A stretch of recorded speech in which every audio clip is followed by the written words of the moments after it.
Good afternoon, Highlands, and welcome to another edition of the Highlander News. Broadcasting live from the Highlands News Studio in Fort Thomas, Kentucky. I'm Ben Rosensteel. And I'm Kat Vincent. The new Call of Duty World War II is releasing today, and as awesome as it looks, nothing compares to the old-school arcade games of the 80s, at least in my opinion. If Pac-Man and Galaga are more your speed, take a trip down to Arcade Legacy, an arcade in Cincinnati for all of your video gaming needs. Alex took a closer look on what they have in store.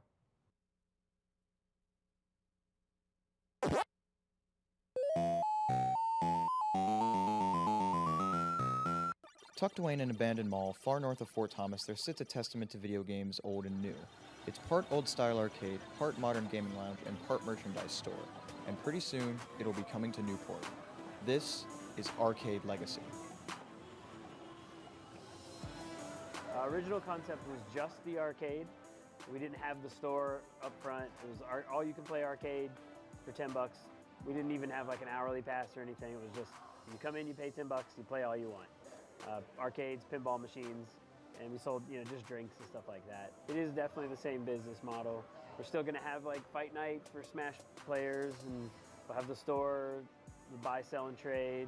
It's a little bit smaller, but it'll be the same sort of thing. When you walk in, you'll get to play all the games you want. We'll have the big screens, we'll have the consoles, we'll have arcades in the store, so yeah. It seems like we get mostly families. That's why this place works so well, because parents will play the arcades, the kids will play the consoles, and we didn't get very many teenagers at first. Before we had the consoles in the store and everything, we hardly got teenagers at all. That's definitely been growing over the years. I knew I was definitely going to open a third location, and I wanted to keep it about 30 minutes away from this location to get a different crowd of people in. And after about a year of searching around, just felt like Newport was the right place to be. There was not that much to do for families down there, and I had a lot of customers from that area already that came here, so I think it would be easier to grow there. The goal right now is November 10th. The latest it would be the weekend after that, so between November 10th and November 17th is the ultimate goal. Arcade Legacy is bringing some fresh fun to Northern Kentucky through old classics and new titles alike. As for me, I'll be working on my Guitar Hero skills. See you soon at the arcade. Thanks, Alex. The arcade looks super awesome. Even though Halloween was on Tuesday, it's always nice to look back at some of the opportunities for family fun in Cincinnati. Every year, the zoo gets decorated in the spirit of Halloween and has a slew of special activities. Elizabeth has more. Last weekend, we visited the Cincinnati Zoo during the Hallzoween event. During this special event, visitors were invited to wear their best Halloween costumes and collect candy from the treat stations. Even the animals got to join in on the fun. When we first arrived, we went straight to the pumpkin smash at Bear Hill. A zookeeper dropped a pumpkin to each bear for them to eat and play with. The polar bears didn't take much interest, but the black bears loved them. Later in the evening, we were able to catch the elephants smashing some jack-o'-lanterns.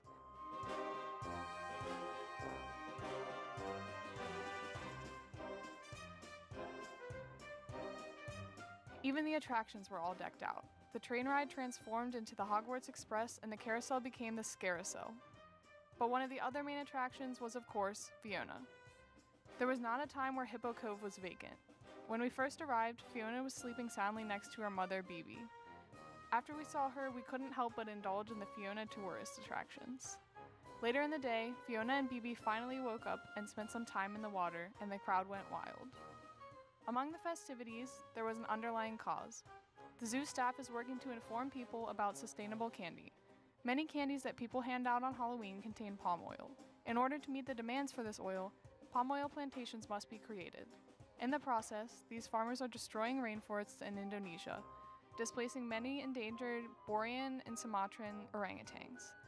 In order to stop this destruction, the zoo encourages consumers to buy products containing sustainable palm oil, as certified by the Round Table for Sustainable Palm Oil. Specifically by the orangutan enclosure, they had a helpful guide for sustainable candy. Hallzoween is over for this year, but you can still help the cause by purchasing foods and other products that contain sustainable palm oil. Check out Hallzoween next year for some spooky festivities. If you're looking for another fun weekend event, make sure to visit the zoo for the Festival of Lights this holiday season. Thanks, Elizabeth. Unfortunately, a few days ago, Fiona's father passed away. Henry will be missed. I didn't get around to visiting the zoo this year, but I'll be sure to check it out soon. The Highlands Theater Department opened their fall play, The Laramie Project, last night. The show describes the true events surrounding the tragic murder of Matthew Shepard in Laramie, Wyoming. Here's a look at the short trailer. It's a good place to live. Good people, lots of space. Now, when the incident happened with that boy, a lot of press people came through. And When I came here, I knew it was going to be hard as a gay man. the But I kept fence. telling myself, I've been out there 4 times. I got a call, taking visitors. We got a kid in pretty much a Wyoming pilgrimage that looks site like he now. may be the victim of a hate It's clearly a crime. very We're powerful already personal reporters here experience asking for a lot of questions, people. so we decided. And you know, when you're my out first there, interview was with the so Sergeant CEO. so and police sure the officer. question I can't help when I but got think Matthew, about sitting it. down 18 hours, sitting in a little Yes, sir. couch all alone. And it's Yes, the sir. decision. May you live a long life, and may you thank Matthew every day for it.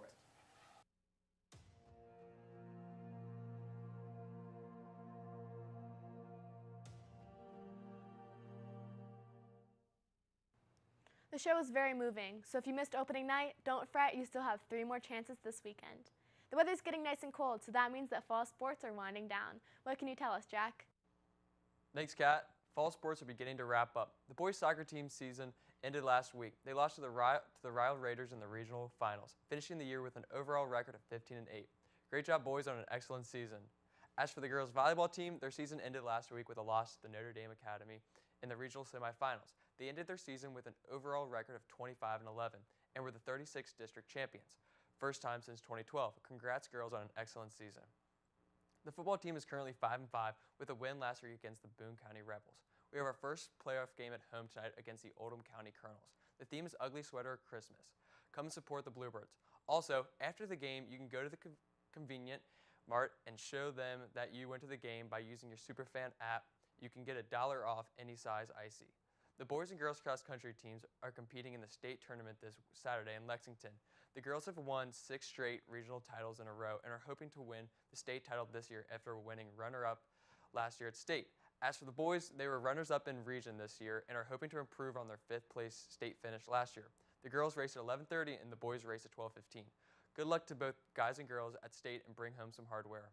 The dance team is continuing their work as they prepare for their national competition in Orlando. Keep it up, girls. The cheer team is still working on their performances for nationals in Orlando. They're doing a great job pumping up the ozone at all our games. They had a showcase at Moorhead last weekend where they performed excellently. Keep it up, girls and guys. In the upcoming weeks, archery, bowling, and basketball will be starting up. Make sure to show up to those games and support your Bluebirds. Back to you, Kat. Thanks, Jack. We focus a lot on our athletes, but a new program allows students to get real-world experience in the service industry. We took a closer look. Coffee? Yeah. I love coffee. Coffee makes me very happy. I love coffee. It's like my pick-me-up in the morning, always kind of like a ritual that I have every morning. The new Bluebird Brew Cafe, located right next to the cafeteria, is a great way for the teachers to get their caffeine fix. But it also has provided some amazing opportunities to the students who run it. The business department ensures that the coffee shop's accounts are in order, the culinary department provides the baked goods, and the students in the special education department make, deliver, and serve the coffee itself. This gives us an opportunity to learn all different types of social skills, to work in functional money skills, to work in time skills, to work in that they greet people, they keep track of deliveries, they make everything. But we also collaborate with the Family and Consumer Sciences. The kids feel like they're a big part of something, but it's not just our students isolated. They're around the building, they're interacting with a lot more people. One of my favorite parts, though, is that it showcases our students' abilities. So often people focus on what some of our students are not able to do, but this showcases abilities, and I think people are surprised every day. We know how talented and smart and all the abilities that our students have, but not everybody gets to experience that. So this kind of showcases that for other people, and I love that. And our students deserve that, so I love it. It gives an opportunity for people to understand that students with disabilities in our program also deserve to be treated like they're high school students. You know, they're not, we don't always need to walk on eggshells and show pity. I mean, there's so many wonderful things about this program and our students. We treat it like a true coffee shop. I mean, it is, but first period we have opening duties, and sixth period we had closing duties, just like you would if you did work at Starbucks or Fort Thomas Coffee. I think it also gives them some confidence and a sense of responsibility. It gives them some independence, which all of those we sometimes take for granted. I mean, inclusion is more than just a desk in the classroom or a pat on the back. It's also changing our ideas that people with disabilities have so many, are not able to do so many things. It just helps show all of the things that they can do. They're doing really great things down at the cafe, so if the teachers haven't had the chance yet, stop down there and get some delicious coffee. That's it for this edition of the Highlander News. I'm Ben Rosenstiel. And I'm Kat Finsett. Have an awesome weekend, Highlands.